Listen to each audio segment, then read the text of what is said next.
All right, let's go ahead and take a deep breath together and get into this reading. And I just ask that we're grounded, present, and open to receive messages. This reading's focus, I kind of feel like, is what is making you anxious right now?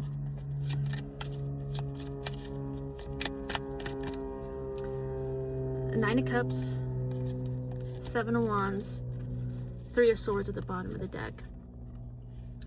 This almost feels like feeling anxious about feeling happiness. It's like waiting for the other shoe to drop.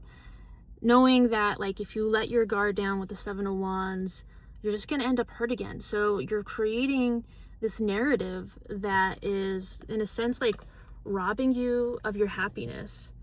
Let's see why.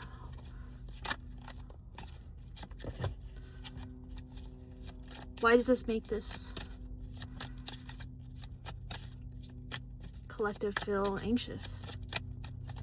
Two of Wands, Knight of Cups, Six of Cups. Because you remember in the past when you made the decision to engage with this happiness, and it's more about looking at the past and feeling into the choices that you made.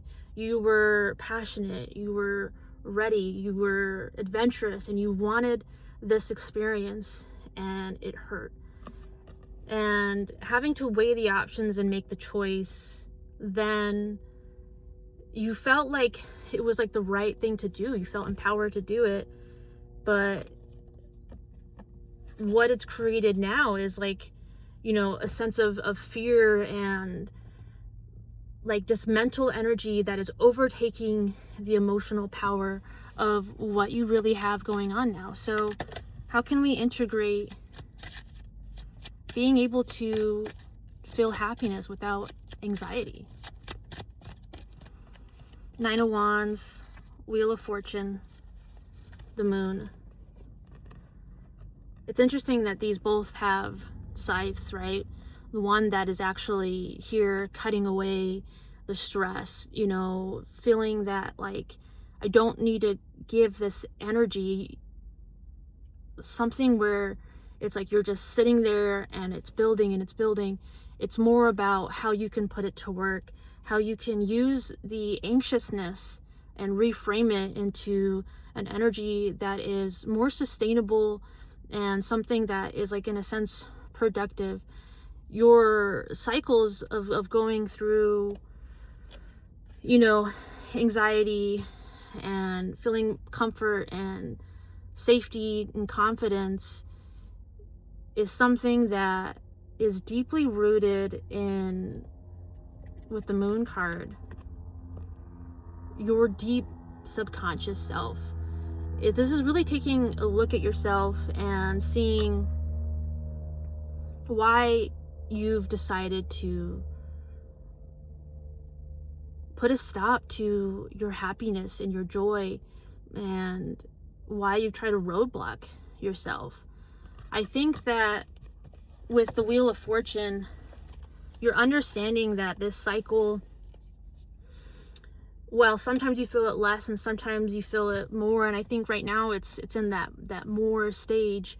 You want to be able to move through it with more confidence in the tools that allow you to catch yourself, like when you're saying no just because you're afraid, not because you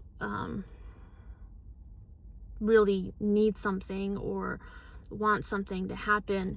This is about trusting your process and trusting the newness that you've created in your life.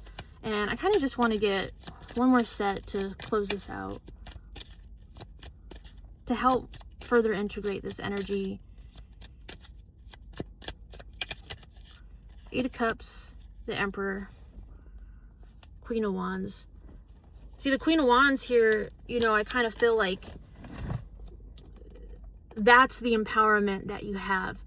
Like, you can take in what's going on in your environment and you can make something out of it as long as you're able to pull back and evaluate the situation if you need to give yourself time, if you need to give yourself control over the situation, that's okay, because it's taking the small steps, whether it's emotional or peeling back the layers.